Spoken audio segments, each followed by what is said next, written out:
Pero sabi ko naman to Lord, uuwi kami, panibagong gastos na naman, wala ito sa budget, sabi ko po ganyan.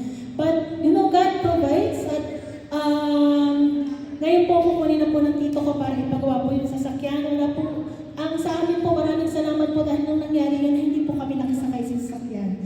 Nung kami po ay sa Ottawa, muntik-muntik na po kaming tatlo. Sinulit na lang po, gabuhok na lang po talaga.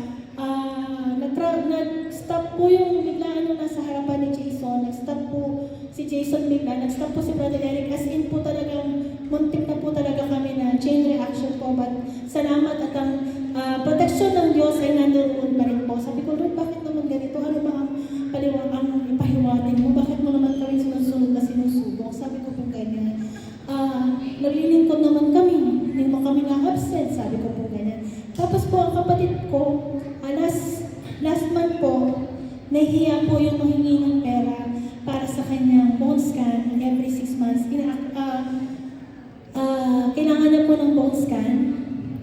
Sabi ko sa kanya, ba't hindi mo agad sinasabi? So alam ko po, kasunod ng bone scan ay yung injection na po na parang chemo po yun na para tanggalin po yung kanyang may namumuong parang cancer sa kanyang buto.